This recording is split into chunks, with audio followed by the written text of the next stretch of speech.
Bismillahirrahmanirrahim. Assalamualaikum warahmatullahi wabarakatuh.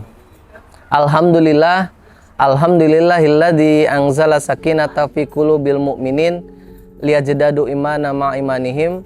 Asyhadu an la ilaha illallah wahdahu la syarika lahu al-malikul haqqul mubin wa asyhadu anna Muhammadan abduhu wa rasuluhu shadiqul waqtil amin. Sahabat rahimakumullah, bangsa Turki kuno tinggal di sekitar pegunungan Atlay, sebelah selatan sungai Yaniyes. Mereka menisbatkan diri sebagai keturunan Yafet, salah seorang dari putra Nabi Nuh alaihissalam. Figur yang menakjubkan dari bangsa Turki kuno diantaranya adalah Oguzkan, yang hidup di masa Nabi Ibrahim alaihissalam yang memeluk Islam. Bangsa Turki bahkan memandang Oguzkan adalah Zulkarnain. Oguzkan memiliki 6 orang putra. Di antaranya adalah Gunkan, Aikan, Yilzidkan, yang kemudian kabilah-kabilah ini berada di ranah sebelah kanan silsilah Oguzkan. Lalu ada putra Oguzkan yang bernama Gokkan, Dagkan, dan Deniskan, yang kabilah-kabilah ini berada di sebelah sisi kiri silsilah Oguzkan. Kemudian ada Salur. Ia merupakan pendiri kabilah Salur yang hidup di masa Nabi Muhammad SAW. Dan penerusnya bernama Canakan yang memeluk Islam. Kabilah dan keluarga Turki lainnya pun memeluk Islam, yang kemudian mereka itu disebut dengan Turk Iman, orang-orang yang beriman dari bangsa Turki. Seiring berjalannya waktu, penyebutan kepada Turki yang beragama Islam menjadi Turkmen. Islam tersebar di Turkistan melalui para pedagang. Kendati Qutaibah bin Muslim membuka wilayah Bukhara untuk Islam dan membangun masjid pertama di sana pada tahun 713 Masehi, pencapaiannya tidak segera membuat bangsa Turki memeluk Islam. Baru kemudian setelah mereka lebih mengenal Islam melalui para pedagang Muslim dan mulai merasa bahwa Islam dapat berdampingan secara harmonis dan selaras dengan cara pandang cara hidup mereka, bangsa Turki memeluk Islam dengan senang dan sukarela. Penting untuk diketahui bahwa masuknya bangsa Turki kepada agama Islam merupakan salah satu peristiwa penting dalam sejarah dunia. Di sisi yang lain, Islam tersebar lebih awal di tengah bangsa Turki sebelah utara. Kita dapati bangsa Bulgar, bukan Bulgaria, yang dalam bahasa Arab Bulgar disebut juga dengan Sakobilah. Mereka mendirikan daulah Turki Muslim pertama dalam sejarah. Nama Bulgar muncul pertama kali tahun 482 Masehi. Selepas kematian Attila the Hun pada tahun 453 Masehi, persatuan bangsa Han, yaitu cikal bakal bangsa Hungaria, tercerai-berai dan bangsa Turki Bulgar mendirikan kekuasaannya dari Kaukasus hingga Sungai Danube. Sebagian dari orang-orang Turki Bulgar pindah ke wilayah Dobruj di bawah pemerintahan Esperih, putra dari Kufrat Khan, cucu dari Oguzkan, karena tekanan dari orang-orang Khazar. Orang-orang yang pindah ini merupakan cabang dari bangsa Bulgar. Mereka meraih kehidupan sejahtera di bawah pemerintahan Korum Khan dan Omrustaz Khan.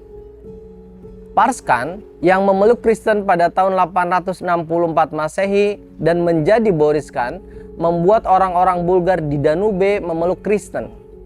Seiring bercampurnya mereka dengan bangsa Slavia, sehingga mereka sendiri menjadi bagian dari bangsa Slavia.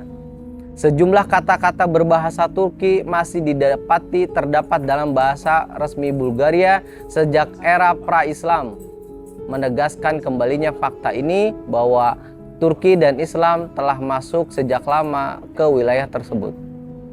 Rumpun dari orang-orang Bulgar ini lainnya mengukuhkan eksistensinya di Idil Tengah atau Volga di paruh kedua abad ke-7.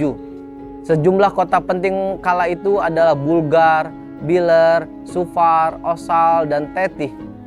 Islam tersebar cepat di tengah mereka melalui para pedagang muslim dari negeri-negeri muslim. Khan Almis dari Bulgar sekaligus putra dari Yaltavas memeluk Islam pada tahun 920 Masehi. Kemudian ia mengirim duta ke Khalifahan Abbasiyah di Baghdad untuk meminta agar dikirimkan para ulama yang akan mengajari rakyat Bulgar tentang Islam. Juga beliau meminta agar dikirimkan para insinyur untuk mengajarkan tentang arsitektur yang nantinya berguna dalam pembangunan masjid dan kastil. Khalifah Al-Muqtadir Billah Ja'far kemudian mengirimkan rombongan perwakilan Abbasiyah pada tahun 922 Masehi. Orang-orang Bulgar di Volga memeluk Islam pada tahun 922 Masehi dan karenanya menjadikan daulah Muslim Turki pertama. Orang-orang Bulgar di Idil atau Volga hidup sejahtera hingga paruh 2 abad ke-13. Namun perlawanan mereka terhadap bangsa Mongol yang kembali dari wilayah Aral selepas pertempuran Kumans di wilayah Don pada tahun 1223 Masehi mengawali kehancuran orang-orang Bulgar itu. Maka atas titah Batukan, usai peperangan panjang bangsa Mongol menyerang orang-orang Bulgar pada tahun 1236 Masehi dan menghancurkan seluruh kota-kota mereka serta membunuh banyak dari orang-orang Bulgar. Namun orang-orang Bulgar yang sedikit banyak kemudian dapat pulih di masa gerombolan emas atau The Golden Horde pada tahun 1282 hingga 1453 Masehi. Namun mereka kembali diserang oleh Polat Timur, pemimpin gerombolan emas tahun 1361 Masehi. Bahkan ketika Emir Timur melangsungkan ekspedisi militer untuk menyerang Totamis, pemimpin gerombolan emas pada tahun 1391 Masehi, memimpin pasukan untuk menyerang kota-kota kaum Bulgar dan menghancurkannya. Selepas itu, mereka tinggal di bawah naungan kerajaan Kazan. Pemerintah Turki Muslim lainnya adalah Daulat Karaklani yang berdiri di Afghanistan dan sejumlah wilayah Turkistan. Pemimpin mereka yang paling terkenal adalah Satuk Bugro Khan, yang nama Arabnya adalah Abdul Karim. Beliau wafat tahun 959 Masehi. Bangsa Turki yang identitasnya sudah melekat dengan Islam kemudian memerangi saudara-saudara mereka sendiri yang pemeluk agama Samanisme dan Buddha. Bangsa Turki Muslim ini juga secara aktif menyebarkan Islam di India melalui pengiriman rangkaian Ghazwa atau ekspedisi jihad. Mahmud dari Ghani dan para penerusnya memimpin 17 ekspedisi jihad. Pasukan Turki Muslim ini terdiri dari orang-orang Arab Persia dan tentara lokal lainnya. Mereka berbicara suatu bahasa yang disebut dengan Ordu, yang dalam bahasa Turki berarti pasukan. Istilah Urdu pada hari ini tampaknya berasal dari kata Ordu. Pendiri dari Kesultanan Bani Saljuk merupakan putra dari Danuk dari klan Kinis dari August.